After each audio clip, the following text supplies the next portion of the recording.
Did I hear somebody call out to me? No? Okay, maybe I'm hearing things. All right, I'm going to go ahead and call our study session to order. And the first item on the dais is recognition of our outgoing council member, Scott September. And he was here. It's like Spaceballs. I guess maybe. Yeah. I think he took it literally.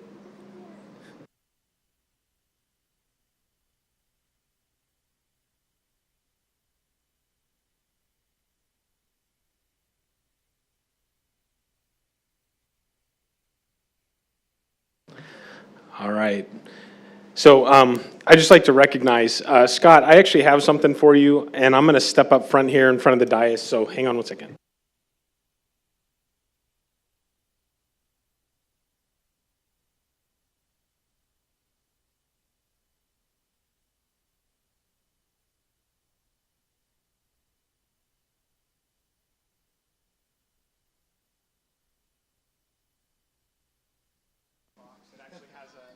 Can I make you repeat everything? Oh, you just no. said?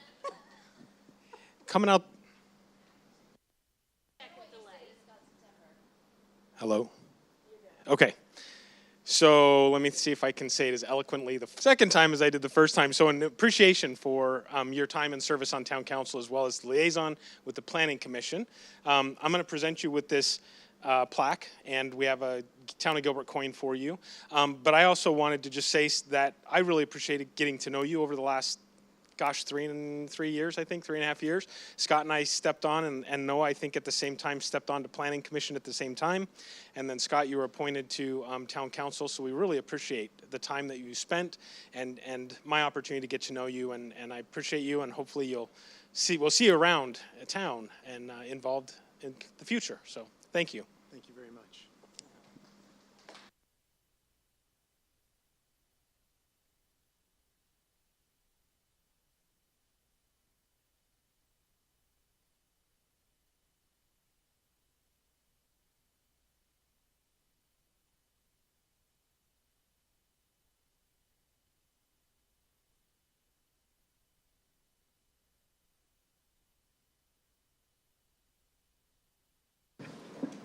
Okay, second item on the agenda is DR 22-153, Preform Air International.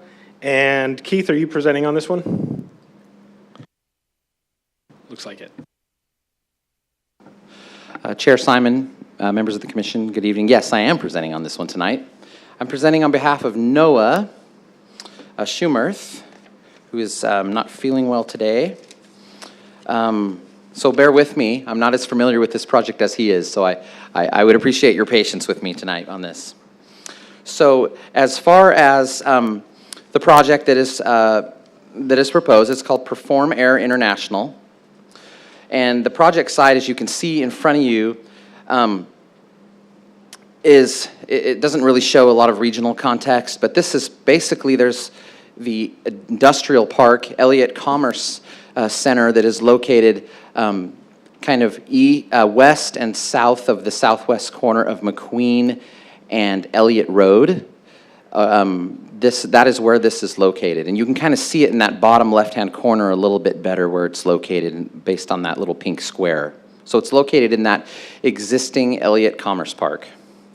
The site is actually zoned light industrial, so I wanted to go over that. And the project site was developed quite some time ago, and so I'll show you in a minute the existing building. You can see it north of that triangle that says project site.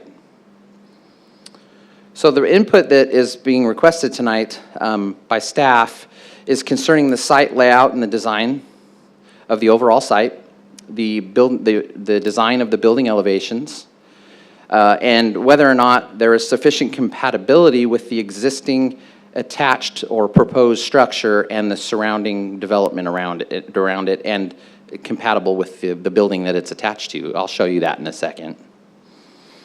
So the site plan, as you can see, is in the screen in front of you. The site has an existing building on the site that is about, I'd say about 12,000 or so square feet. And the new proposed building you can see to this, on the south side of the existing building's the portion on the north. And then the building with that's kind of south of that, which is attached to it, is a single-story, 15,732 square foot industrial flex building that has some office area, which is very similar to the building on the north, which is also an industrial flex building with some office. So basically, the applicant is proposing to expand the building and do a building addition, if you will, of a little over 15,000 square feet.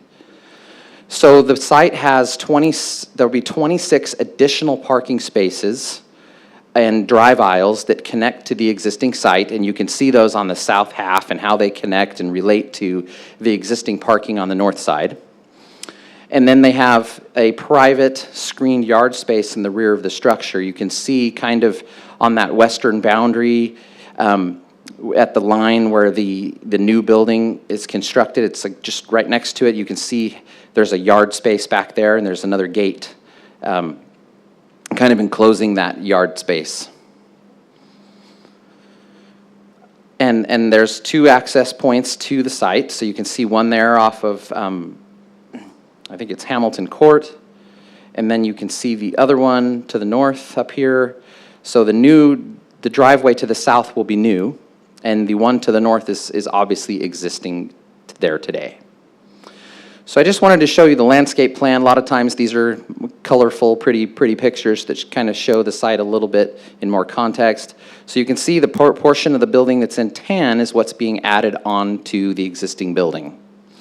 And then you'll also be able to see the parking area and the yard space to the rear to the west, and then the proposed new landscaping that's going to be planted along Hamilton and along the southern boundary. Now, since the back half of the site is located in an enclosed yard area, they're not required to have a landscape setback on that western boundary. The elevations that are proposed are they're flat roof, about 16 to 18 feet tall, that are similar in form and design of the other building that's on the site now. The primary material of this building is CMU block in 2 separate colors, dark brown and tan, which is similar to the existing building. And then they have metal canopies and screening elements near the front entrances, and kind of a little entry canopy on that front entrance, which faces the east side, the east elevation. And the elevations also are designed to complement, like I said earlier, that existing building. So here's the proposed front elevation. Kind of wanted to show it in a little more detail. And then you also see the existing front elevation down below. So you can kind of see, and this is some of the input that we would like from you tonight, is whether or not the new front elevation complements or the existing front elevation, and whether or not anything else needs to be done to the new elevation or the proposed elevation to make it complement better. The colors and materials, like I said, dark tans and browns, and they have some architectural metal paneling, and of course the main material of the building is CMU, which matches the existing building.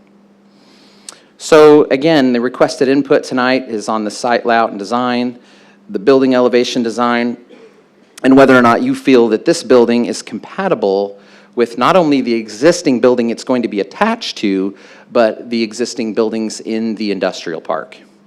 So that concludes my presentation, and I would love to hear what any input or feedback that you have on what is being proposed. Thank you. All right, thank you, Keith. Does anybody have any questions, comments, or input for Keith? Commissioner Davis? Sure, I'll start. One question I have, Keith, is on that horizontal on the existing elevation for their canopies that they have, you might not know the answer to this, but maybe the applicant will. If that's matching the canopy on the new portion of the building, or the new building? Chair Simon, Commissioner Davis. So you mean the canopy material?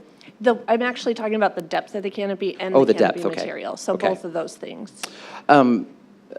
Chair Simon, Commissioner Davis, I do not know that answer. Okay. I don't know if the applicant, if you would allow the applicant to answer the question, or we can provide that information in the next presentation when it comes back before you for regular studies, agenda, on the regular agenda. I'm okay with you just looking into that. Okay. With them. The other comments I have, I don't have an issue personally with it going to a more vertical design as it kind of turns that corner and angles over. I think it's kind of nice to give it its own, presence.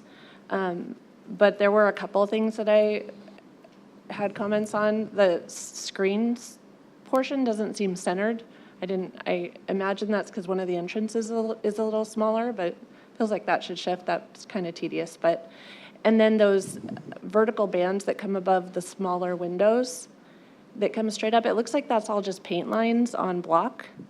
And I have a concern with that, with there not being any kind of plane change or texture change to Okay. define that. So that's something for you guys to look at. And then on the landscape plan, it didn't look like there was a whole lot of plant material coming out to the street. It looked kind of bare there. I don't know if that's kind of the condition out there, but maybe some ground cover and stuff Okay. to green that up a little bit. And I think that covers my comments. All right, thank you. Anybody else? No? Yeah, Commissioner Bianchi.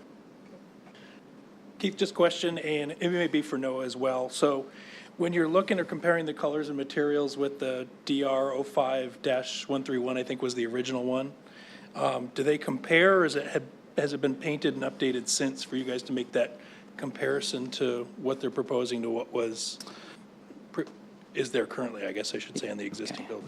Chair Simon, Commissioner Bianchi, very good question. So I believe the color palette is a little bit different.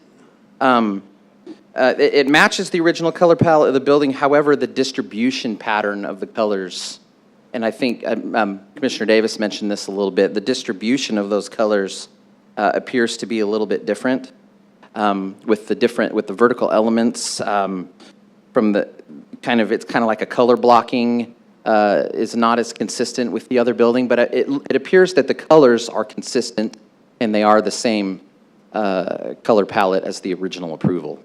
Okay, thanks. Commissioner Anderson.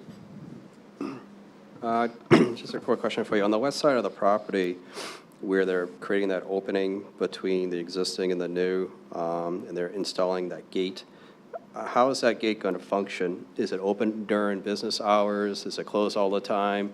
And where I'm going with this is looking at the refuse, the trash enclosure. So a truck will come on site, and the way that trash enclosure is angled, they're coming in through the south entrance, they'll pick it up. How do they exit the site if that gate is closed? Because I think typically trash trucks are only allowed to back up 50 feet before a turnaround to exit. Chair Simon, Commissioner Anderson, I don't know the answer to that question. I think that's something that we're going to have to follow up with you as a planning commission on and address when we come back for public hearing.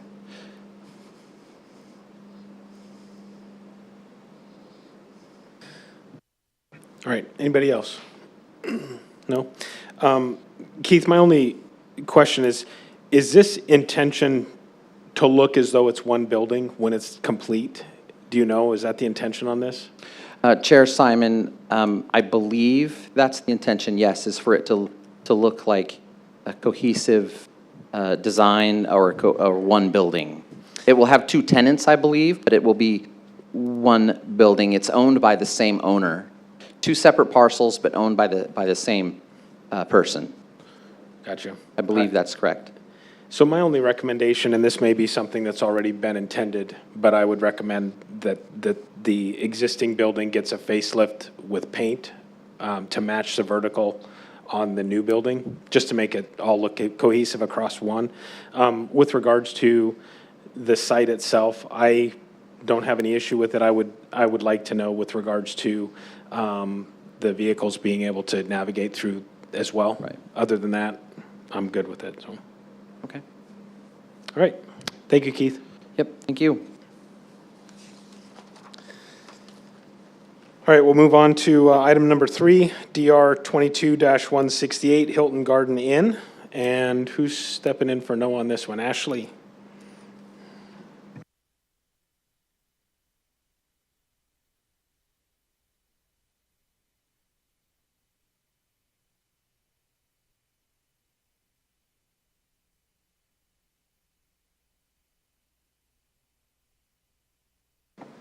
Thank you, Chairman and Commission members.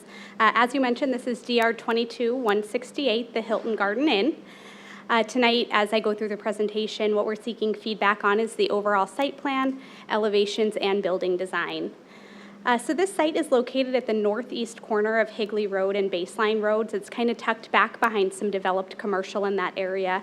If you're familiar with the area, there is a Rudy's, a Starbucks, a Circle K right there on the hard corner, and then this is tucked behind that. It's a 3.19 acre parcel. They are developing just a portion of that. The commission may recall that not too long ago you approved a rezoning for a portion of this property, as well as that triangular piece up to the, I guess, northeast of this site for a multifamily development. So this zoning map shows that entitlement that went through recently. The design review for that hotel or that multifamily was approved in August of this year to help provide some additional context. No construction is occurring on that, but the street frontages along Higley and Baseline are largely developed.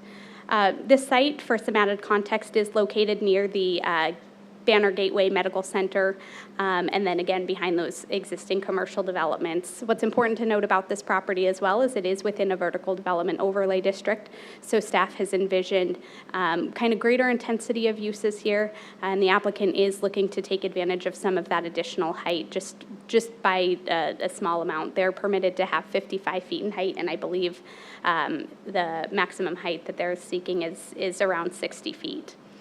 So the proposed building would include 146 guest rooms for this hotel structure. It's about 96,000 square feet and 5 stories. There's 172 parking spaces surrounding the building to provide their required amount of parking. The hotel building is located central to the site and outlined on this in green. It's a little bit difficult to see, but at the north and southeast corners of the building are 2 open space areas. The north would serve as a pet area, whereas the southeast portion is the pool, spa, and some green space with seating area. There are 3 points of access to this. Since it doesn't have direct frontage on the arterial roadways, their access points are through the commercial development that are established in existing locations. So as you can see by this red arrow, there is one access point, a second access point, and then there's another south down providing access to Baseline Road. With the elevations, the primary exterior materials include stucco and EIFS. There's also some copper metal paneling, so what's appearing to be kind of orange on your screen is actually copper metal panel. They also have fiber cement paneling that's in a vertical pattern. Accent areas are raised from the main building, and they've got this gray-blue EIFS system, metal paneling with that black fiber cement. The applicant has provided some renderings to kind of help visualize what that looks like in the movement on the building. So as I mentioned, they are using the paneling in both a black and gray, as well as a copper metal panel with EIFS. So NOAA is specifically seeking for feedback if there is sufficient integration between the different accent masses. So along with the main building, does there need to be more movement where those accent pieces are with the paneling, the metal paneling compared to the stucco? Does the roof line design require changes to have a more unified structure? Should there be deeper parapets or more structural movement? Areas where more detail is required, and then is this compatible with surrounding development? So I included a couple of elevations for surrounding development to help with that context. This is an area that's kind of interesting. It's developed over time, and so there's not really a cohesive or unified architectural theme for the bulk of it. So the image at the very top of this is the multifamily that was recently approved. This is not yet constructed, but that would be immediately adjacent to this development as an example. That's got multiple buildings, but this is one example of the buildings. You've got Cracker Barrel with about their kind of signature country design, and then the Hampton Inn Suites that's been there for quite a number of years. So, you know, when you think about this project, do you think that it fits in with kind of the differing pattern that already exists there today? So with that, I'll pass it back to the commission, ask if you've got any feedback, and we can answer any questions you might have as well. All right, thank you, Ashley. Anybody like to kick us off with questions or comments for Ashley? Anybody? Commissioner Mudd, or Vice Chair Mudd, excuse me. Yeah. Thank you very much, Chairman. I'm just kicking it off to say that I actually don't take any issue with any of the design. I think it looks nice, and I think that the variations are sufficient, and that the roof line is undulated enough to make it appropriate. So I think it's a good design, and I don't really have any issue with it whatsoever. All right, thank you. Anybody else? Yeah, Commissioner Bianchi. So Ashley, just a quick question. Thank you for providing the multifamily for reference, because that was one of my questions, to see how it compared. The second one, and you may not know this, is, do you have any idea if this is all going to be like 4-over-1 construction with a concrete podium, or are they just going to do 5-story timber frame? Do we have any idea on this? I don't know, but That's we can look into that. Okay, I was just curious. I think overall general thoughts, I think provides decent access, as Ashley pointed out. Design looks somewhat similar to the Hampton Inn there. The color mix looks good, but I'd probably prefer some additional color variation, especially on that south elevation that she showed. It looked a little stark. And if this is going to be the tallest structure in the master site plan, I'd probably prefer to see some additional relief or height changes on the elevations, especially along that longer linear front. Thanks. All right, thank you. Anybody else? Yeah, Commissioner Davis.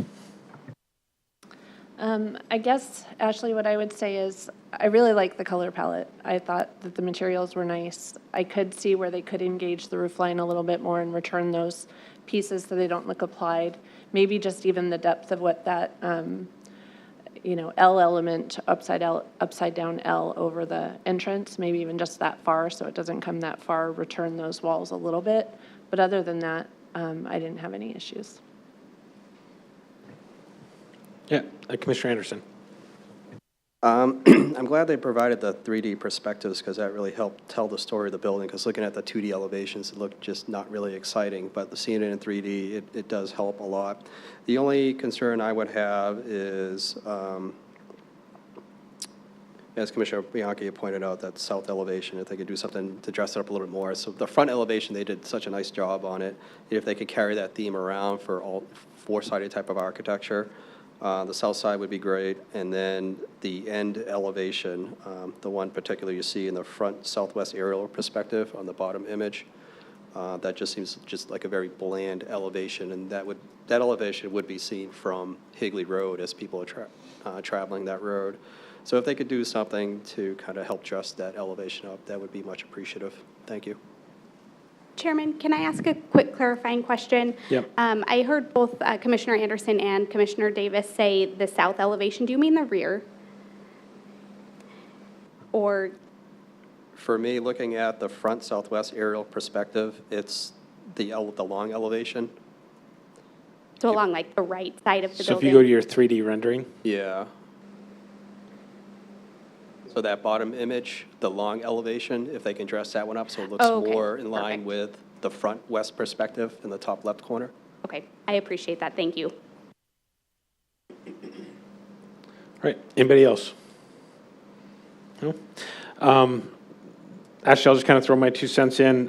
From an elevation design perspective, I think it looks very nice, fitting in with the surrounding. It's an eclectic business area. We've got, obviously, the hospital across the street. We've got a lot of different restaurants. I think it'll fit. I don't think that there's going to be an issue there. And with regards to the color materials, I'm completely good with this, so I would approve. One question I do have is, with this, is this something staff can have the ability to do a staff approval, or does it need to come back to DIAS on this? Because of the size, we'll have to bring it back to Planning Commission. Okay, thank you. I think that's all we've got. Thank you very much, Commission. Thank you. All right, with this one, we'll go to number 4, we've got DR 22-169, Spring Hill Suites Hotel, north side at Santan Village. And Keith, you're the lucky recipient of this one.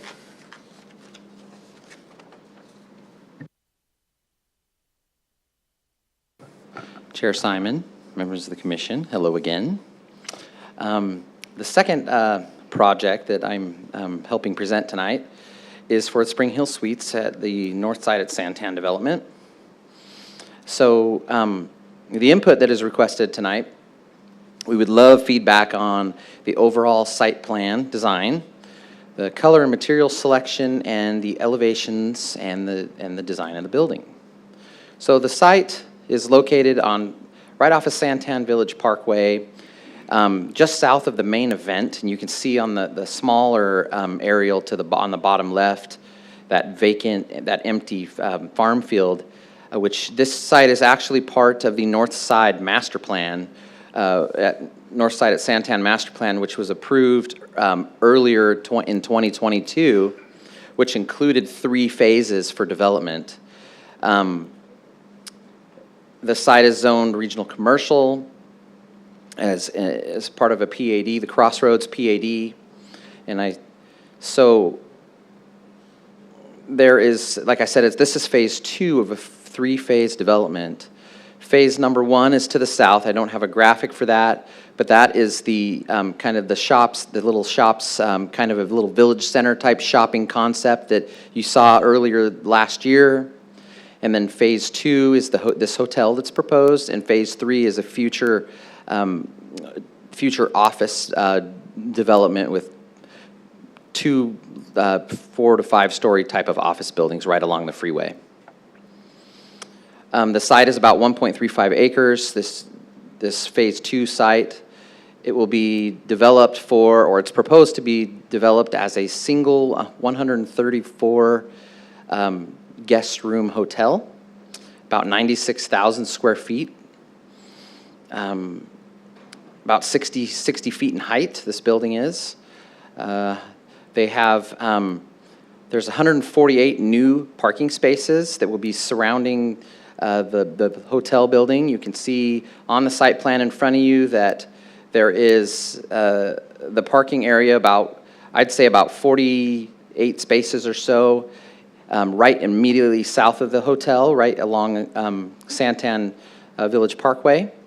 And then you'll see the parking spaces to the east on the other side of a drive aisle that's interior to the master plan, which are actually part of the phase 3 development, but a portion of those will be constructed now to service the hotel, and pedestrian access will be across that drive. Hopefully I'll show you in more detail in a second. The pool and bar area for guest use is adjacent to the side nearest the retail center. You can see that. It's labeled as the pool area. That it kind of is in between, is on the south side of the building, very close to that existing north side village center type design portion of the development, which is phase 1. So the site has several access points, and you can see it in these red arrows on the site plan. There's 2 accesses that come from the south. One of them feeds directly to the main entrance to this north side, the north side phase 1 portion, which is to the south, and that goes straight out to Santan Village Parkway. And then the other arrow to the right, bottom right, is a drive aisle that is part of that phase 1 area. And then there's also another entrance drive off of Santan Village Parkway to the north. And this drive aisle entrance and street actually not only goes through the north side at Santan Development, but it also goes north and eventually leads to the main event development to the north as well. So as far as the elevations are concerned, the primary exterior material is tan stucco or an EIFS system, and that has a lot of that Nichiha gray and other like a woodish color and Nichiha fiber cement paneling. Accent areas raised from the main building mass are designed with gray, blue stucco system. There's some other metal paneling. There's some black Nichiha as well. which is also more of a fiber cement type of material. And you also have a lot of CMU block on this building of different patterns and sizes. Please note that this site, when the north side at Santan Development came through for their design review of the whole entire master site plan, there was a set of design guidelines that was approved. So in a minute, I'll show you the material boards and kind of a comparison between what the hotel is proposing, which is kind of a more custom design of a Spring Hill Suites versus their standard prototype to kind of fit or go along more with the design guidelines that have been established. So here's the south elevation facing the phase one retail center. And then also you can see the east elevation that faces the parking area that's to the east across that drive aisle that I showed you. And then here's a different view of here's the north elevation. I think it already showed that a little bit. This faces that private drive that's next to that feeds the main event. And then of course the west elevation facing the public right-of-way, which that's the elevation, that west elevation that will be prominent along Santan Village Parkway. So as far as the materials for the elevations are concerned, materials and colors, you will see a tan color, but primarily some grays, a little bit of brown, but 3 shades of gray. The proposed materials, as I've already stated a little bit about, are CMU block, 2 different styles of CMU block, and then you have some of that Nichiha wood fiber cement paneling, and then another type of wood paneling type of system as well. So this is the color palette that was approved for the north side at Santan Master Plan. So the applicant is generally complying with the color palette and materials of the north side at Santan Development. In just a second, I will show you something that, a concern that staff has concerning one of the materials, but I just wanted to show you that they're in general compliance for the most part with most of the materials and colors that were approved through the design guidelines. So questions for the design review board for you to consider tonight that we'd like some input on. Are the materials, particularly the use of small masonry block veneer, which is CM2, which if I go back to the color palette, I know it may be a little small on your screens, but it's the one kind of, yes, right there. Somebody's doing that for me. Thank you, Ashley. I appreciate it. So that's CM2. So that's the material that we're kind of questioning tonight and have some concerns with. Right there. Perfect. So going back to this, so are the materials, is CM2, is it sufficient variety in texture and color? There's concerns from staff's perspective that it's a material that is not complementary with what has been approved through the master plan, which if I go back one elevation, the material on the top left is the material that was approved through the design guidelines. So we don't necessarily feel that material, CM2, complies with that, and it's not very complementary to that material, which appears to be this one in the screen in front of you appears to be a higher, like a more upgraded type of material, whereas the CM2 that they're proposing appears to be a more standard CMU versus a ground face that has more of a smooth texture or finish to it, which is not what was approved. The second item is, are there any concerns with blank facades or areas with limited architectural treatment? As you can see, that I believe that's the east elevation. Doesn't have a lot of architectural treatment, not a lot of articulation. And number 3 is the porte cochere, however you pronounce it, design sufficient in architectural treatment and integration with both the structure and the design guidelines set forth for the master site plan. So I wanted to note that the applicant, so some of these comments were all made during first review by NOAA. The applicant, since first review, has responded to planning staff on some of those concerns ahead of the second submittal, and I just wanted to kind of go over those real quick. The parking lot inlet that you can see on the screen in front of you has been added to the adjacent parking field area, as staff was concerned with access from that parking area to the hotel to kind of better integrate that parking area with the hotel and to provide a safer pedestrian access. So they've added that inlet or that sidewalk through the middle of the island to address that in a better sidewalk connection. Number two, the applicant expressed concerns about the cost additions from replacing that CM2 block with that CM1 block that I showed you on the materials board. So they've expressed some concerns with the cost. And then also the cornice additions as requested by staff, this is stated by the applicant, were deemed outside of the design vision for the structure. So if you see, staff made a comment in first review, some of these wall planes at the top of the parapet walls don't seem to be, they just have a metal cap on them and don't appear to be finished or have an attractive, more visually appealing type of cornice, and that you can see on some of the other, in the design guidelines and on some of the other buildings proposed further south in the north side at Santan development. So let's see if it's moving here. Okay, so those are pretty much the concerns that NOAA would like for me to bring up tonight. So to reiterate, we would like feedback on the overall site plan, the color and material selection, the elevations, and the building design, and those items that I just brought up.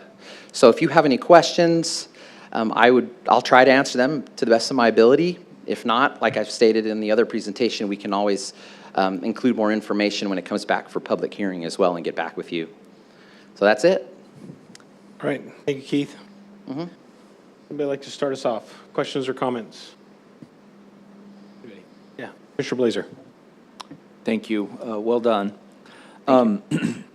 As far as the overall site plan, I didn't see any issues. I really like the elevations, but I think I really like them because they put blue glass in the windows. And I think it's going to be clear glass, correct? That's what it said, right? Chair Simon, Commissioner Blazer, I think this is just how it's graphically being represented, but it will be some type of clear type of glass. Yeah, so I think there needs to be a little bit more variation in color on the elevation based on that. I think if the windows were blue like that, it'd be pretty cool, but probably not going to be that way. And I would be fully supportive of sticking to the design guidelines for that area. So if it's approved, I think they need to stick to it. So with regard to the CMU or the smaller CMU, I think we can, I'd prefer to see what's already approved in the design guidelines. Okay, thank you. All right, thank you. Anybody else? Commissioner Davis? Why not? Thank you, Chair. The mural's great. I like that a lot. I agree that the building does need more color, more oomph. I feel like the entrance, the porte cochere, gets lost in there. I'm sure, it's tucked in a corner, so I get that, it will have a little more presence. I appreciate that the columns are that kind of cool angled block. I liked that CM1 a lot. But I agree with you on CM2. It looked like the apartments to the south maybe have both blocks. Like they looked like they had some of that CM2 that's proposed on this, and it's heavy and it's dark and not very welcoming on portions of theirs. But they also had some block that was the lighter color, and it was much better. So I definitely agree with you on that. I don't think it's a great choice, and there's a lot of it on the building. I agree on the roof lines and the materials, getting some color. I definitely think it's hard to see this right after the last one, which I liked so much. And then this one, falls a little flat for me.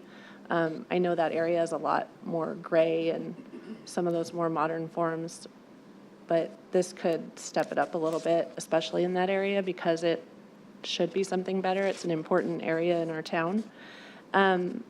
As far as the site plan and the pedestrian connectivity, I'm glad they added that connection. I want to make sure that we get that strong path across the drive aisle. And then making sure we're connecting to everything around it so that this is more walkable, of course. And I think that about covers my comments. Okay, thank you. All right, thank you. Anybody else? Yeah. Commissioner Bianchi. Keith, couple questions, and if you need to defer, that's fine. So how far off Santan Parkway is the hotel located? Does it meet all the setback requirements? I'm assuming it does. I'm just worried about the road noise from those west-facing units. Chair Simon, Commissioner Bianchi. So according to the report, it looks like that far western portion of the building that's immediately adjoining Santan is about 27 feet away.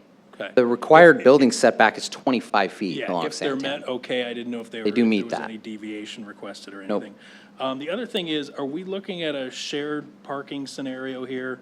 Because it looks like we've got some dedicated parking spots, but the spaces to the east and to the south look to just be common to the rest of the shopping center, is that correct? Chair Simon, Commissioner Bianchi. So yes, there will be a shared parking situation. So there's only about 47, 48 spaces that are actually on the hotel site.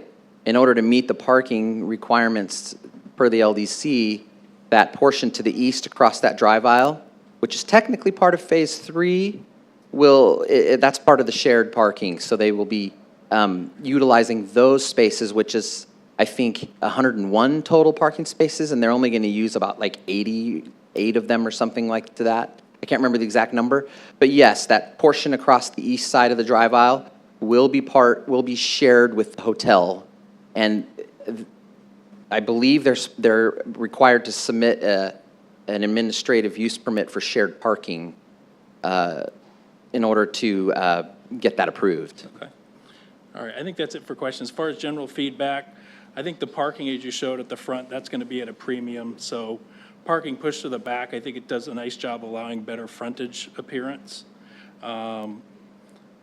I think with the majority of the parking on the east side, I'd probably want a more pronounced entry there. It's kind of hidden there. And I also agree with Commissioner Davis that the actual front entry kind of gets lost with what we saw in the elevation. So I agreed with her on that.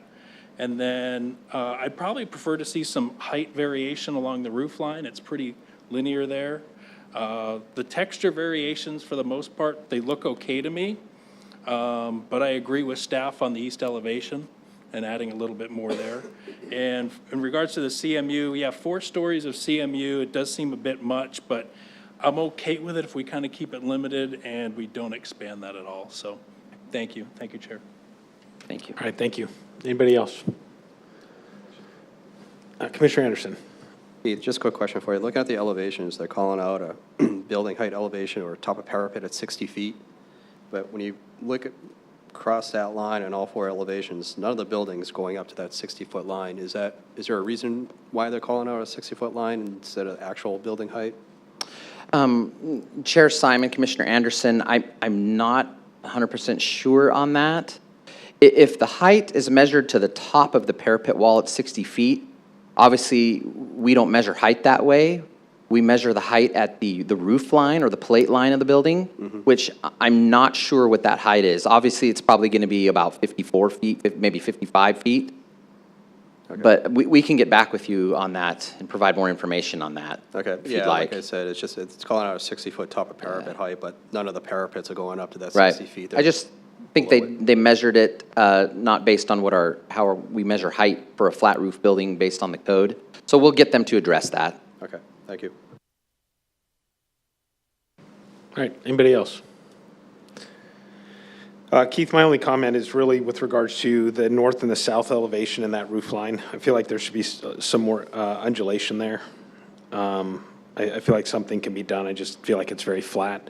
Add to that comment. Secondly, I would agree with Commissioner Blazer with regards to the windows. I think it needs something to make it pop a little bit, and those windows are making this pop for me, but you take that away, it becomes a very flat, monotone building. Obviously, there's a little bit of wood paneling in there or wood-type paneling in there that gives it a little bit of color, but it leaves the rest of the palette very undesirable for me. So that's all I have from a site perspective. I'm okay with it. I mean, the parking gives me shared parking gives me a little bit of heartburn, especially depending on what's going to be adjacent to it. If we've got, nightlife, so to speak, that is there, and that shared parking could get a little bit dicey. So something to think about. Is that all you need? You got what you need? I think what so. You came for? I think that's good. All right. Thank you I very think that's much. all we've got. All right. Thanks, Keith. Thank you. Appreciate it. All right, moving on. We are moving to item number 5, And this is DR 22-171, Gabriella Point multifamily. And Ava, it looks like you are stepping up to the mic.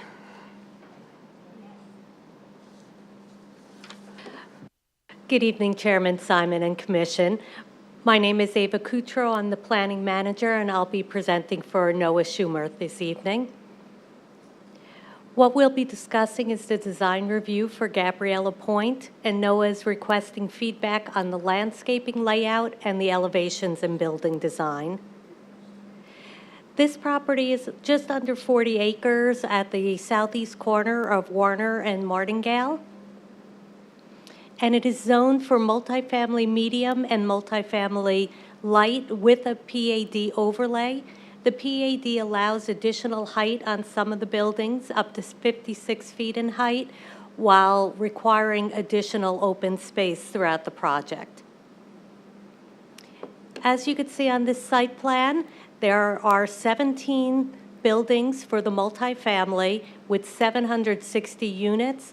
This is one of the largest multifamily developments by unit count within the town. The units are 1, 2, and 3 bedroom units. And as mentioned, there is a lot of open space required, and they have large amenity areas, both indoor and outdoor, in the center of the property. The parking is distributed throughout the site. It is all surface parking with some covered and some uncovered. There are 2 entrances into the property to serve the 17 buildings, one off of Martingale and one off of Warner.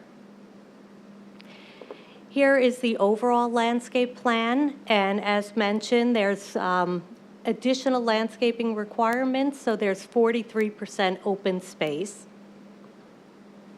What is of concern to Noah is that while there are many trees, they seem to just be evenly spaced throughout the property, and he feels that attention could be paid to more strategically place these trees, perhaps concentrate them along pathways or at certain amenity areas to provide shade. In addition, on the landscape plan, you have the wall plan. If you look at Warner Road on the eastern side, the red dashes up along Warner Road, that's a view fence, a partial view fence. The bottom 3 feet is masonry with the view fence above, so that prevents the glare from headlights but allows openness into the site. But then when you go down Warner heading west, you'll see that red box, and then along Martingale, additional red boxes. Those contain green lines. The green lines are solid block walls, and Noah believes that there should be consistency with the wall treatments around the entire perimeter that is against right-of-ways, and prefers the mixed fence with the block on the bottom and the view fence above to allow openness into the site. Here is another detail of the landscape plan. It shows the center of the site where the amenity areas are. Again, the trees seem to just be evenly spaced where they could be concentrated by certain amenity areas, especially along the paths and amenity areas with higher levels of pavement, such as the courts or pool areas. The elevations are shown here. They're of a Mediterranean design, and that was decided by going through the neighboring homeowners association, and this is a design that everybody was in agreement with. Staff does believe that the Mediterranean style is well suited for this site. However, there are concerns with the architectural detailing on the garages. Many of these garages border the paths or back up to amenity areas, and while the front facade has nice architectural detailing, the rear elevation and the side elevation seem to be lacking in detailing, and these will be very visible from the pathways and from the amenity areas. The material board is shown here. Staff believes it's a nice mix of materials that fit that Mediterranean theme. And really, staff is just looking for feedback on the landscaping layout, the distribution of trees and the wall treatments, and the elevation and building design, particularly pertaining to the garages. Right before the meeting, I did speak with NOAA, and the applicant is here, Reese Anderson, and they did have a discussion, and the applicant did agree that they would certainly look at the landscaping requests and the garage. I believe they are already working on additional elevations. And that concludes the presentation. I can answer any questions. Again, the applicant is here if you need more detail. All right, thank you, Ava. Anybody like to start us off? Questions or comments? Vice Chairman. Thank you, Chairman. I really like this design. I think it fits really well, and I like on the brick pallets on the bottom right corner, I think those, if they were to be able to integrate some stripes or pillars of that type of a material on those back walls, that would be a really nice touch, because I think that especially until those trees grow up, it's going to be a very bleak-looking area. But the front view and everything else, I think, looks great. And from a landscaping perspective, I agree with staff that, you know, you could try to articulate that to more amenity-type areas and drive traffic with where the trees are and stuff like that. So, but all in all, great design and been nice work. Thank you. All right, thank you. Anybody else? Commissioner Davis. Thank you, Chair. Sorry, I have so much to say. With the CMU, I do have a question on, I do agree that they should add in some view fencing to provide some view corridors into the development. It's a nice development. We want people to feel open, even though it is fenced off. I remember seeing in NOAA's report or in the attachments that along the south property line, it was a solid wall that wasn't broken up, and that might end up being a street on that south side. So I guess that concerned me a little bit, that we'd end up with something solid there right adjacent to a street in the future. Okay. I didn't know how that would get landscaped, how that would get addressed, accessed, all of that. So I did agree that that is a concern. As far as the buildings, the Mediterranean style, it looks like it's well done. It's got a lot of details to it. It is a lot of Mediterranean style.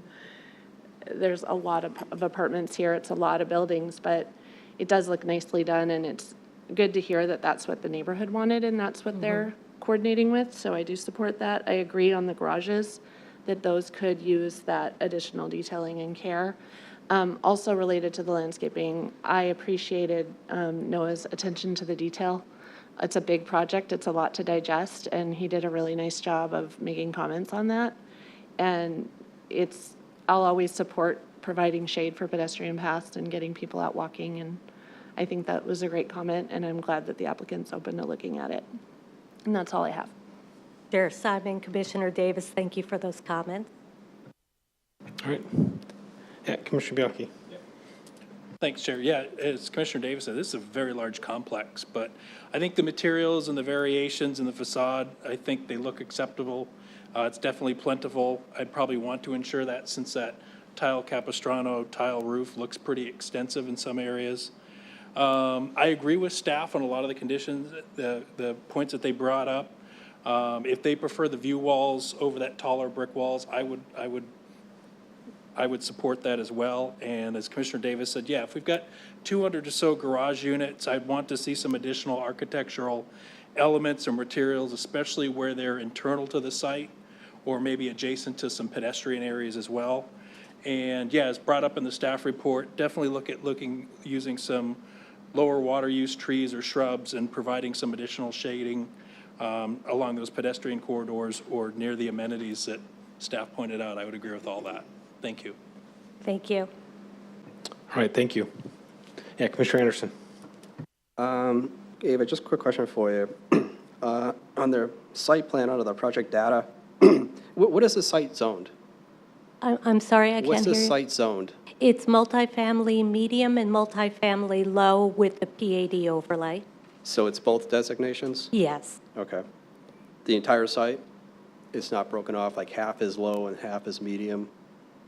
I would have to check into that. Okay. I was just kind of curious. Or 'cause- perhaps the applicant is here. If I could ask you to step up, please.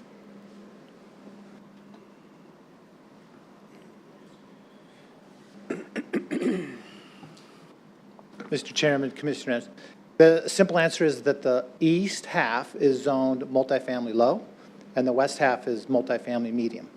Just for the record, can you state your name? Oh, I'm so sorry. Thank you. Yes, Reese Anderson, and my address for your record is 1744 South Avista, number 217 in Mesa. Thank you. Okay, and we're meeting the zoning requirements for each zone, correct? That is correct. Okay. That was the only question I had. Other than that, I think the architecture is really nice. It's nice to see somebody do architecture instead of just these box contemporary things that we see everywhere for the multifamily. So I think it's a very nicely designed project. All right, thank you. Anybody else? No? I just add in just a quick 2 cents. I agree. I think this is a beautiful project. I think that the design on it is great. I agree with Vice Chair that you could potentially use some of the rock work on the walls to help break that up. The one thing I didn't see, and I could just be missing it because there's a lot going on this site plan, is any type of barbecue or Ramada type areas where community members could potentially have an outdoor event. I do see a couple of what look to be retention basins or green belts, but maybe something along those lines because coming from an insuring background, we're not going to want barbecues on the patios, and so giving them that option. Yeah, go ahead. I'll let you. Mr. Chairman, let me introduce Jose Pombo with Foresight, who's the design professional overseeing this entire project, and he can dial you right in on where those amenities are, because I can promise you this client wants those high-end amenities. They're there, and that's in here. Okay. So let me Thank you. introduce Jose Pombo. All right. Hi, Chair Simon and Commissioners. Jose Pombo, 3202 North 28th Place, Phoenix, Arizona, 85016.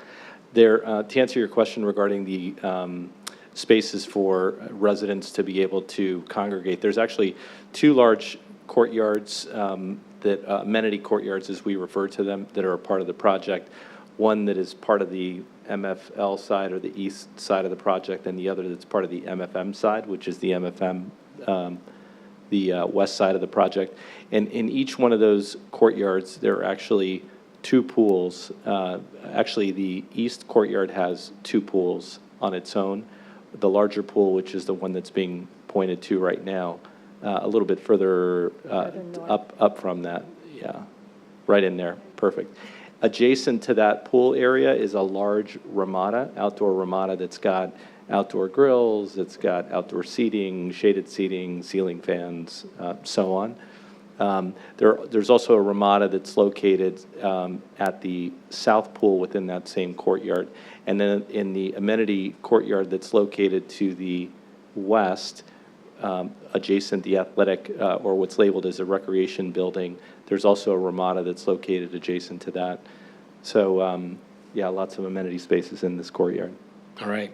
Perfect. Thank you. Yep. I guess the only thing you're missing is a grocery store. We'll take note of that. Thank you. Any other comments or questions? Commissioner Fay.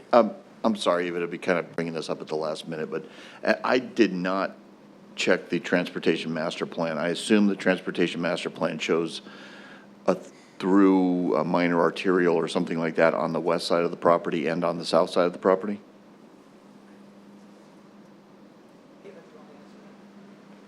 If I can invite the applicant back up again, thank you. Mr. Chairman, Commissioner Fate. So when Gabriella Point, the entire project was approved in 2018, it showed a circulation route of Martingale, which then turns west and goes over to Higley. So that answers one aspect of your question. And if you pulled back and looked at an aerial photo, that road's under construction today. So there you go. So that's Martingale on the left or the west. Martingale will run south from Warner. South. Past your property and then bend. Just a little bit south, and then it goes due west, right over to Higley, and it lines up with the entrance to ALA. And you're building the half street, or it's under construction because of? We're building, our client's actually building the whole street as part of our development work with the master developer. Okay. But to answer Commissioner Davis's earlier question about And we've had this conversation with NOAA. There is no street running due east along the south side of the property line. That was a concern raised by NOAA we've worked through. He was looking at an old transportation plan that's no longer part of this overall project. So the current town transportation master plan does not show any connectivity from the neighborhood to the east to the new Martingale? Correct. So there's nothing there? Correct. So if you can see there on the screen, there is a road there for the neighborhood to the east, but there's no connectivity, pedestrian or vehicular. That's just a farm trail or? So I'm not sure the exact point you're looking at, but along the red line of our boundary, that's just an internal road that serves that neighborhood only. And then there's a perimeter fence is my memory. Okay, well, actually, I'm looking at the aerial photograph. I'm not, but to the south. Yep. That thing to the south looks like there's a dirt road there. The eventual, when this entire property is built out, there will not be a road on the south side of your property So on the south side, I see what you're looking at. That's just a farm road that's going to go away. altogether, okay. Yeah. And that'll just it'll be absolved into the land south of this project is zoned BP. And it'll be developed as BP. And that's just an internal access road for the farming operations of today. That's, And Chair Simon, Commissioner Fay, I'll make sure NOAA addresses that in the formal report that comes to you when this design review is heard. right, so that's, if, I'm surprised that the transportation master plan doesn't have some type of minor arterial or collector in there on the south side or in the middle of this half section, but if it's not there, it's not there. And- If it is there, and sorry, I would expect the people developing to build their half-street improvements, but if it's not there at all, then, well, then, all right, fine. And we'll certainly look into that and have somebody from transportation planning, if necessary, to answer any questions. Perfect, thank you. Thank you. Anything else? Thank you. Right. Anything else? No? All right, Ava, you got, I think that's it. That's all we have. Do you want to take, how long is your next piece? Should we break and then come back, or do you think you just need a couple minutes? It is up to you. I anticipate 5 to 10 minutes. Okay, let's just push through then. If the commission's okay with that, we'll move on to item number 6. The Z22-18 LDC text amendment. So Eva, you're up on that. Okay, thank you, Chair. As mentioned, this is a request for a text amendment initiation and the citizen review meeting, which is this meeting this evening. And the effect of the amendment would be to clarify when a building is considered attached and to also clarify the definitions of building setbacks, particularly pertaining to front and rear yard. And staff on a continuous basis looks at our land development code to make sure that the content is useful to the users. And lately, we've been receiving quite a few requests for front yard interpretations, and we do believe that the code could benefit from additional criteria. We also have recently had a challenge regarding whether an addition is attached or a separate structure from the main. And looking at the definition of building attached, we do believe this could be more descriptive. This is from section 2.0, the definition section of our land development code. Definition of building is very straightforward, but then when you get to the definition of attached, it could be a structure which has at least part of a wall in common with another building, which is a typical attached structure, but then it also says, or is connected by a solid or semi-solid roof structure. This is a little bit vague and can lead to some interesting architecture. And if you're wondering why we're concerned about this, when you have a building that's attached to your main structure, it follows the height and setbacks for that structure, as opposed to if it was detached and then it may be limited in height or have additional setbacks. So here are some examples that might help describe our concern. On the left side, you see 2 homes which have attachments, continuous roof lines. The gap between the addition and the main is very small, and the architectural features combine, and it looks and works like one structure. On the right, you have structures that are attached by a solid or semi-solid roof structure. And currently, under our definition, that is a building attached. But we do believe that this may allow too much leeway, and we just think it would be better to clarify it for the users of our code, our plan reviewers, and also for planning when we get asked to interpret whether something is attached or detached. Some suggestions for study include requiring a continuous roof line instead of just saying a solid or semi-solid attachment, and also having a maximum separation between the buildings, perhaps 10 or 20 feet. And if there is a separation between the buildings, to assure that there are doors leading from one structure to the other under the continuous roof so that it functions as one main building. And lastly, to make sure that the architecture matches so that from the exterior it appears to be one single structure. The second part of the code that staff is requesting additional criteria on is again in the definitions, but this is to determine the front lot lines. As you can see, we have a definition for front, and we have different types of lots: corner lots, double frontage lots, flag lots, interior lots, and other. The corner lot just states that it should be on the shortest lot line abutting a street. The double frontage lot says that it should have, shall be the lot line abutting the local or collector street. And the other says front lot lines shall be established at the time of final subdivision plat, and if they are not shown on the final subdivision plat, at the time the building permit is issued, but it doesn't give you criteria for determining where the front should be. It just tells you when to determine it, but doesn't tell you how to determine it. On the left side, you see an example of different lot types. Starting from the left, you see a three-sided corner lot, and then moving into the cul-de-sac, you see some five-sided corner lots, some through lots, and interior lots. On the right side is a new graphic that we just put in when we did our LDC code refresh. This again shows different types of lot types, but when you get to the irregular lots that's circled, that's the only one that doesn't tell you how to determine the front. The 1, 2, 3, and 4 on the other lots tells you, so staff does believe it would be beneficial to update this graphic.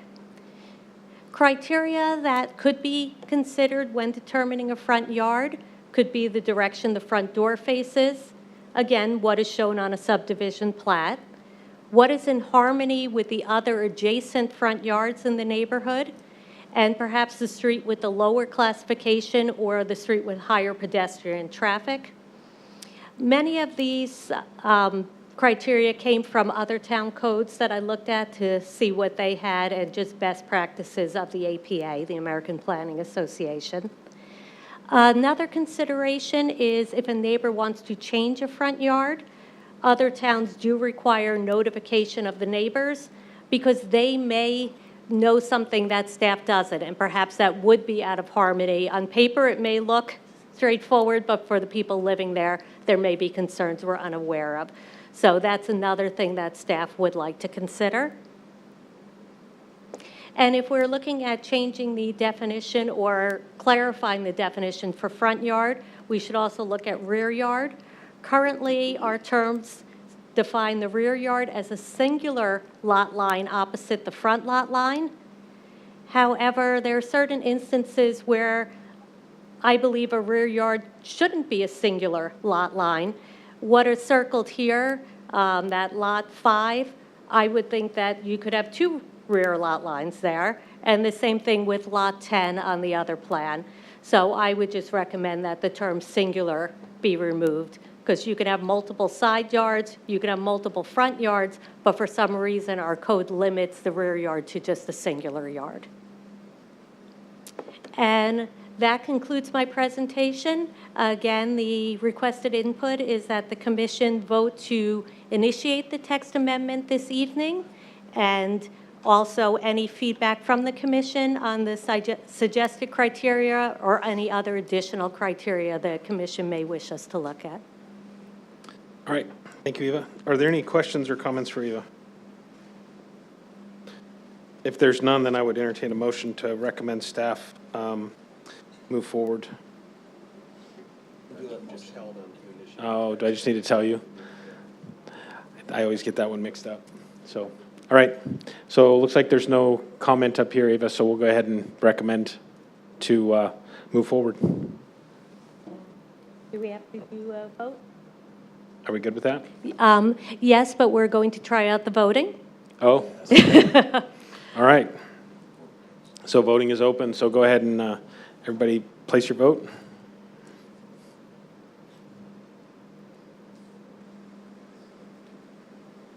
All right, and voting passes 7-0. Thank you, Chair and Commissioners. All right, thank you, Eva. Go ahead and discuss the regular meeting agenda. Items on the regular meeting. On the consent agenda, we've got DR 21-65 Keystone and DR 2298 Hopewell Industries, DR 2289 Lindsay 202 Industrial Park, and the Keystone is continued to February 1st. Is there any reason any of those would need to come off of consent? Chair, I'm going to recuse myself from item 12. Okay. So noted that Commissioner Blazer will recuse himself from item 12. Any other items that we would need to pull from the consent agenda? All right, not seeing any. The only other item we have is DR 22-91 Salad and Go. And I would recommend, unless there's any reason to hear, I would recommend we move that to consent as well. I would agree. All right.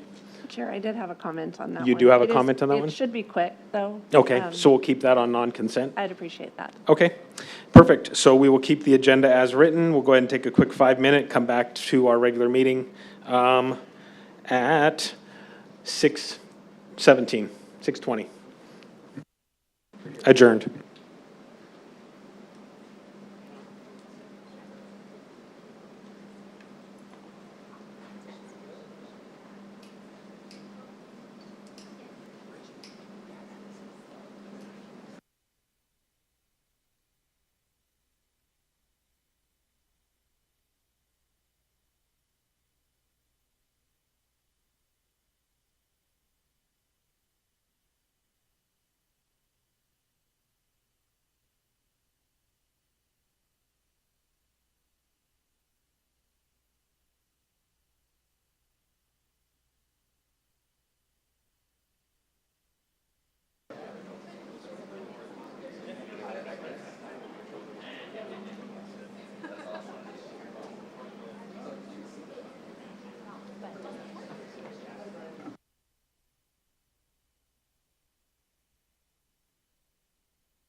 Okay, we're going to go ahead and get started here.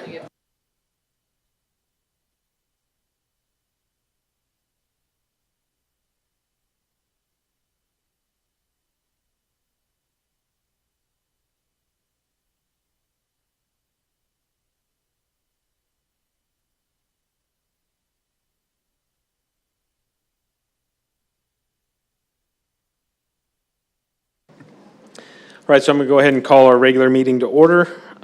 First item on the agenda is the Pledge of Allegiance. So if you please all rise.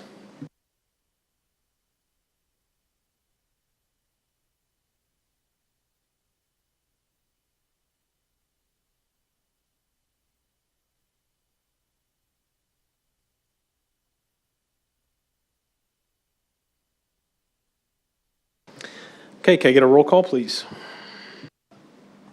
Commissioner Davis? Here. Commissioner Anderson? Yeah.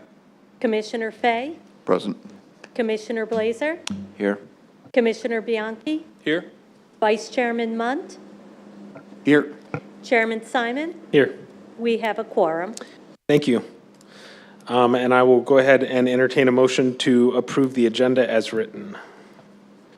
Thank you, Chairman. I'd like to make a motion to approve the agenda as written. I have a motion by the Vice Chair to approve the agenda. Do I have a second? Chair, I have a quick question. Do we need to pull item 12 off of? Not to Consent. approve it. We'll pull We'll just you. vote them Yep. separately? Okay, thanks. Do I have a motion to approve by the Vice Chair? Do I have a second? I'll second it. Second by Commissioner Blazer. All those in favor? Aye? Aye. Aye. And anyone opposed? No. Okay. I mean, I guess we could if you want to try it out again. You want to tee it up? Yes, let's vote again. This is going to slow Okay, things so we're going to down. vote again? Town spent a lot of money for this, let's use it. Any other votes fake? All right, go ahead and cast your vote.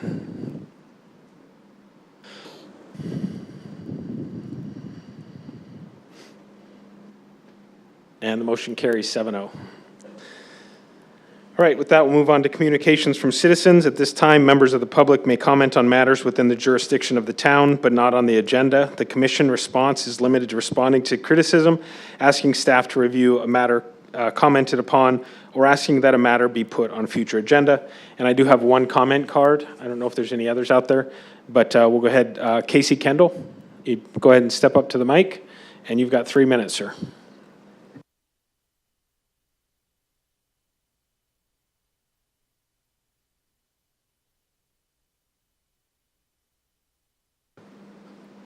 Can you hear me? Yep. Well, Happy New Year. My name is Casey Kendall, Gilbert resident. Thank you, Commission. Thank you, Commissioner Simon, Councilman September, staff, and Mayor Peterson. Recently brought up an issue to Town Council, and I'm not sure if the board shares an interest. However, as citizens, I believe this touches every neighborhood and every community in our town. A recovery home moved directly into our neighborhood, right next to our park. We now have 2 level 3 sex offenders living there, and we've got 4 pieces of gang-related graffiti. We've also had the complete destruction of our park bushes and shrubs, so they can no longer hide alcohol and drugs there. Between 2 houses with the same owner, they've had 60-plus police interactions. These are just 2 of the 103 of these houses in Gilbert. So this is the tip of the iceberg. These businesses are unregulated by the state, and the town is only enforcing a 1,200-foot code in between the houses. I believe that these houses and businesses are hiding behind a federal act that is stretching well beyond its original means. I've encouraged council to pursue the enforcement of their own code, and they have promised a study session, which I do appreciate. I'd also encourage the town to pursue ARS Code 13-2917 on public nuisance and abatement, but to also pursue the Airbnb model about licensing, especially issuing and revoking licenses. Lastly, I believe the Department of Economic Development should pursue the 1.5 taxable rate on rentals and the 2.8 on short-term rentals. This should also be retroactive. This would also include enforcing the transaction privilege tax. And it should be, again, retroactive to the date that the business was established. Thank you very much for your time. I appreciate it. All right, thank you. Right, not seeing any other communications of citizens, we will move on to a report from council liaison. Councilmember September, do you have something to report? And then I believe that the mayor is here to speak as well. Yes, I do, Chairman. Thank you very much. Do I do that from here? This is my first, or do I go down to the podium? How are we handling this? Okay. I guess I'll just sit here since I'm already here and on the microphone. So my last council hearing as the council liaison to the Planning Commission, and I just wanted to mention a couple of the 2022 accomplishments, a couple of the bigger ones that we've seen. There are many from 2022. We had Lockheed Martin added new jobs to Gilbert, and they also announced that they'll be moving work from Germany and South Korea to Gilbert. So that will mean more jobs for our Gilbert residents. Northrop Grumman, located on McQueen and Elliott, opened up 120,000 new square feet to their existing 130,000 square foot facility, almost doubling their capacity to build satellites to try to make up for the backlog of orders they have from their government military customers. And Dignity Health, they opened just about a month ago their East Valley Rehabilitation Facility with 50 new beds. We're excited about that. And then another big development item was our Northwater Treatment Plant upgrade project that you learned about at our last hearing. That's going to help that plant increase its capacity from 45 million gallons a day to 60 million gallons a day. And you were instrumental in approving a permit that facility needed to move forward. But that is the largest public infrastructure project in the state of Arizona right now, at over $500 million. So what is 2023 going to bring for us? We really don't know. We do know there's some challenges out there. We right now are facing, and looks like we will continue to face for the foreseeable future, water supply shortages from the Colorado River through the CAP that supplies the valley and about 30% of Gilbert's water supply. We've got the Northwest Quarter redevelopment that needs to be solidified and planned and agreed upon. We have an affordable housing shortage here in Gilbert, as many cities and towns do in the East Valley. And then, with all that going on, Gilbert needs to continue to manage the mix of housing, jobs, and tax base that is going to support our infrastructure beyond our build-out. And the solutions to these challenges, so many of these solutions to these challenges, will start right here at the Planning Commission. So you have that to look forward to for 2023.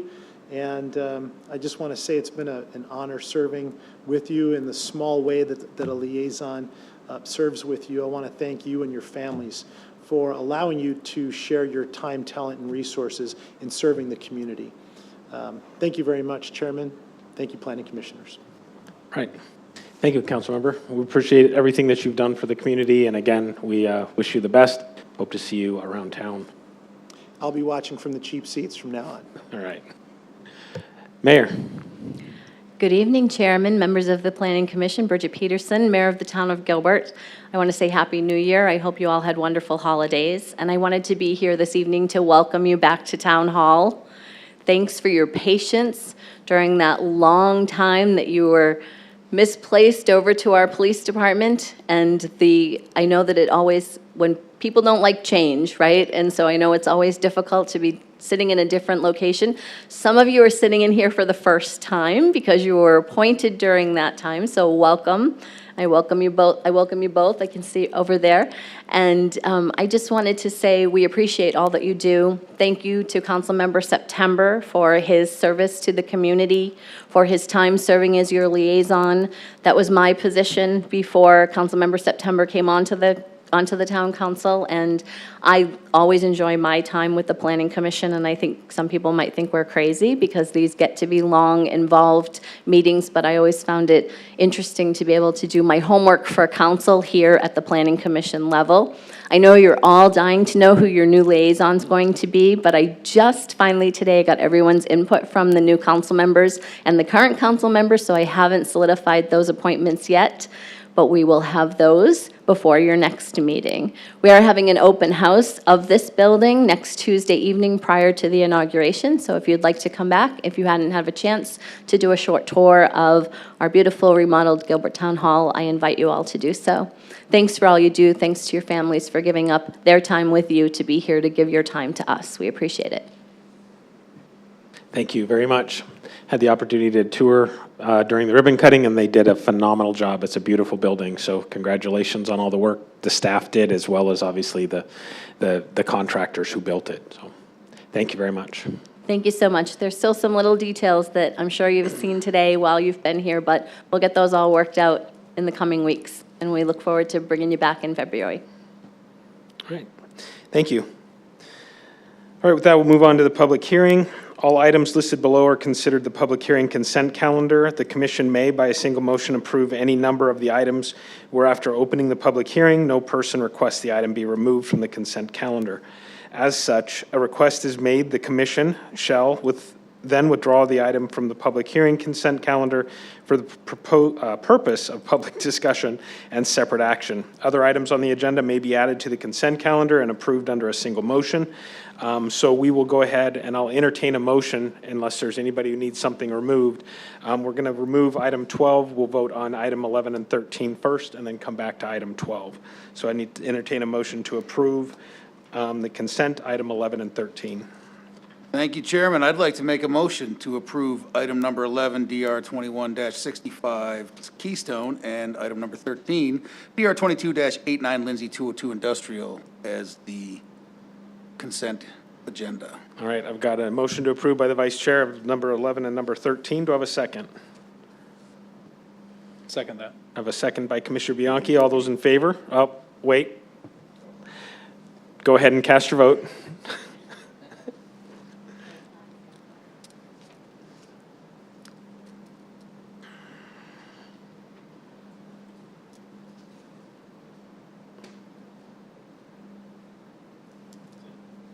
All right, motion carries 7-0.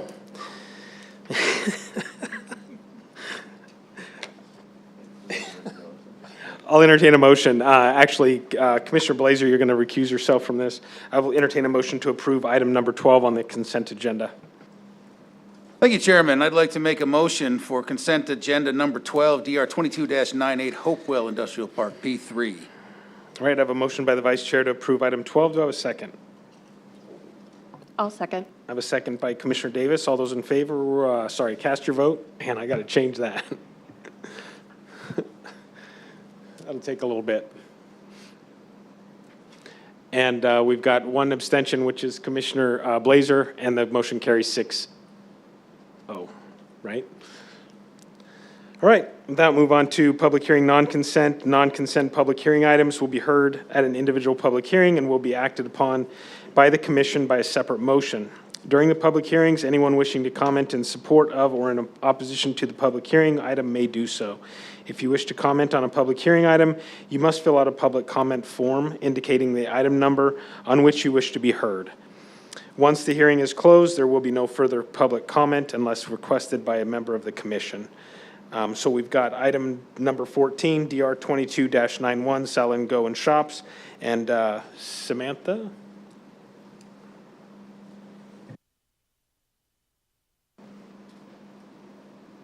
Good evening, Chair and Commissioners.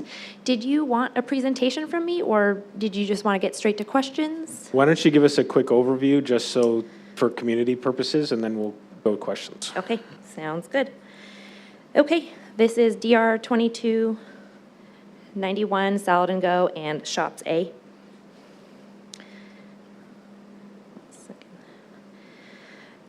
The property is in the blue rectangle located a little north of Germain and Power.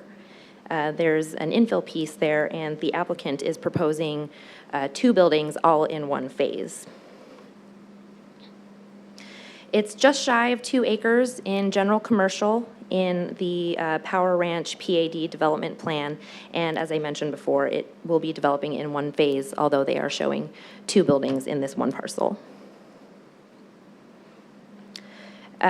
There is existing frontage landscaping right along Power Road. That will be modified a little bit to accommodate the parking spaces you see on the east side of the parcel. And I say east because north is to the right. New interior landscaping, of course, will be filled in throughout the rest of the parcel.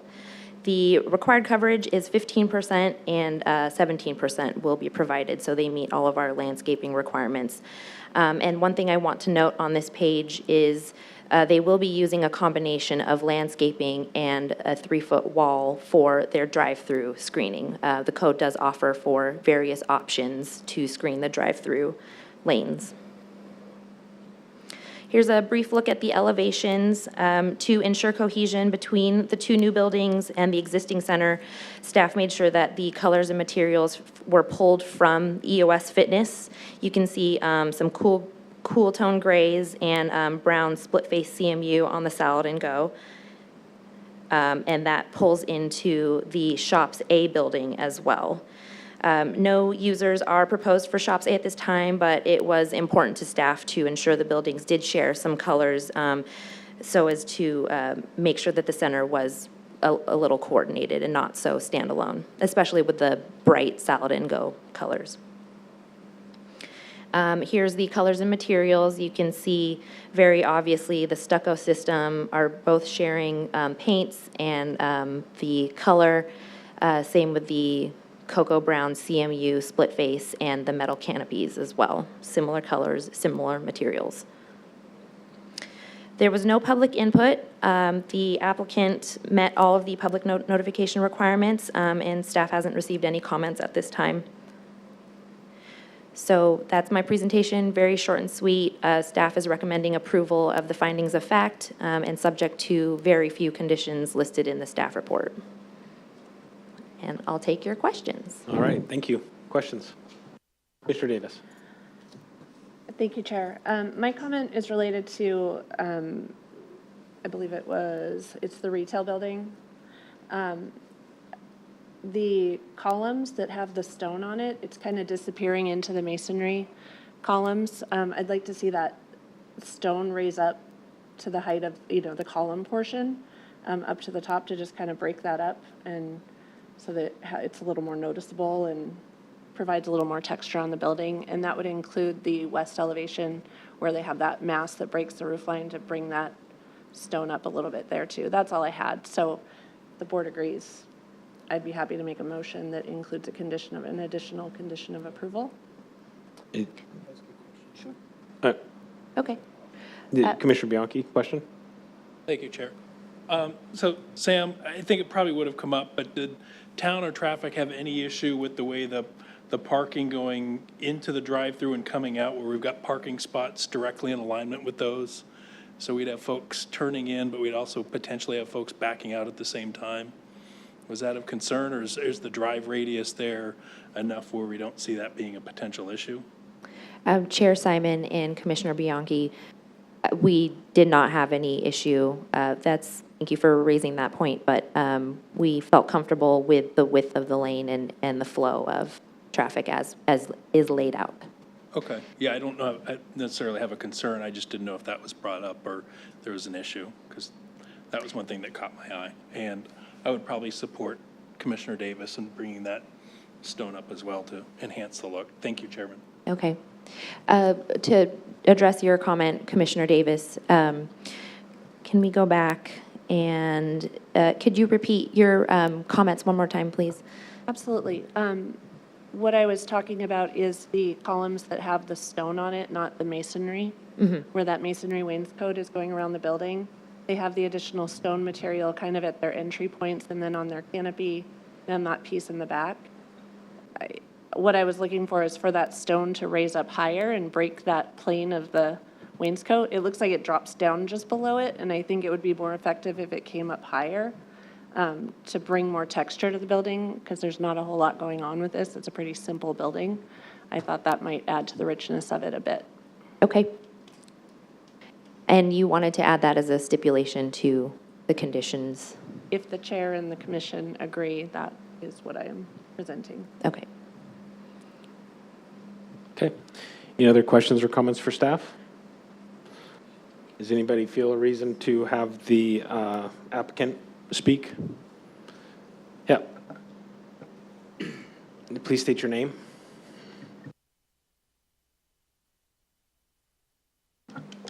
Good evening, Commissioners. My name is Mary Grace McNear. I'm with the law firm Buse, Gilbert, McGroder, and I represent the landowner, and I have with me here someone from the architect who is the applicant on this case. Thank you for your good reporting.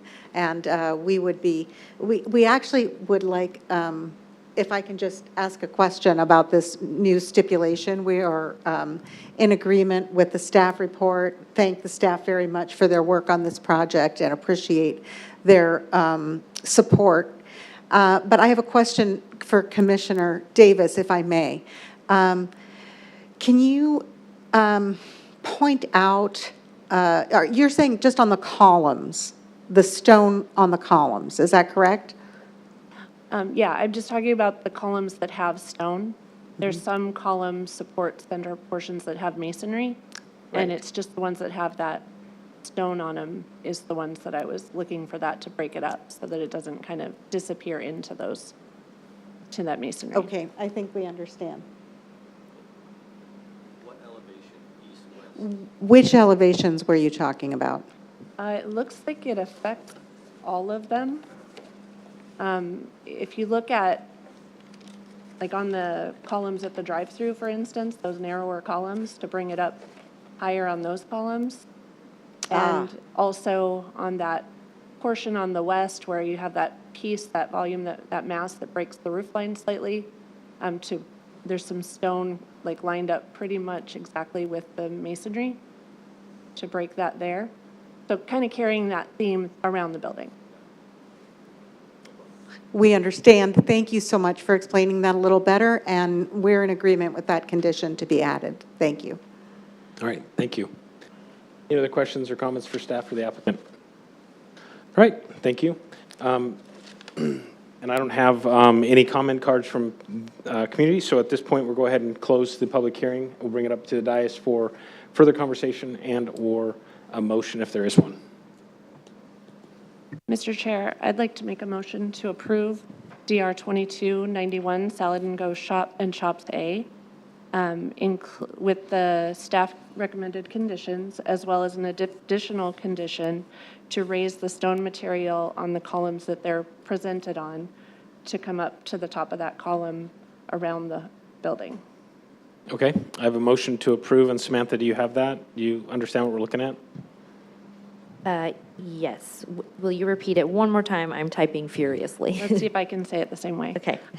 To raise the stone where it's presented on the columns around the building, so not where it's masonry, but where there's stone, and raise that up to the, I guess it's the top height of the windows, to the top of that column around the building.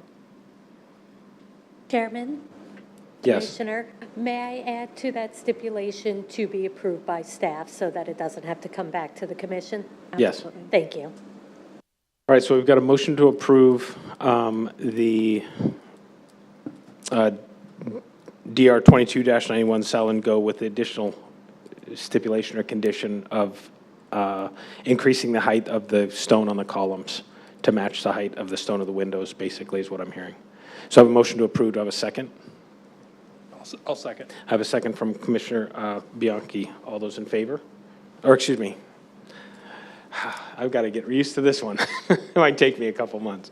All right, go ahead and cast your vote.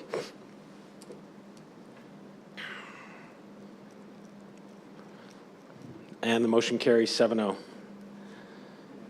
Thank you. Thank you. Okay, moving on to administrative items. Administrative items are for the commission. Discussion and action, it is to the discretion of the majority of the commission regarding public input requests on any administrative item. Persons wishing to speak on an administrative item should complete a public comment form indicating the item number in which you wish to address the commission. And the commission may or may not accept public comment. And at this point, I don't have any administrative items that I'm aware of. Communications, we don't have an executive session. Report from the chairman or members. Anybody have anything they'd like to report on? Happy New Year. Welcome all back. Sure, Chairman. I'll pontificate a minute. Vice Chair. Yeah, thank you, Chairman. First, I'd like to thank the chairman for his very clear and concise description of the administrative items. That was good, even though we didn't have any, so that everyone in the crowd can know. But I want to say Happy New Year, and it's really good to be back here, and I think that I breathe an exhale of relief, as many of us do, to being able to return here, because as some of us may remember, maybe not so fondly, we went from COVID to not having this space, and then some, a lot of dialogue in some of the meetings that we had in some of these other spaces. It was trying at times, but I wanted to thank everyone here for, doing such a good job, and the staff for being able to piece that all together. It wasn't easy, and it's very good to be back in here, and it's a really nice place. So Happy New Year, and let's make a great 2023. Awesome. I would concur. And hey, nobody else can say they were the first to have a meeting in this building, so we are the first. All right, any others? Report from Planning Service Manager. Ava, do you have anything for us? Thank you, Chair. I just want to state what everybody else has already stated. Thank you, Commission, for your flexibility over the past over a year. Really love this new room, and really want to thank all the staff that was involved in the creation of this new room and getting this meeting set up and getting it running. And really, it was a lot of hands helping us to get this meeting going, so I really appreciate that. And lastly, to thank Councilmember September for his service as our liaison. It was wonderful working with you, and I hope to see you around. Thank you. All right, with that, our next meeting is February, I don't have it on my form. It's in February at some point. So, I'll adjourn. That's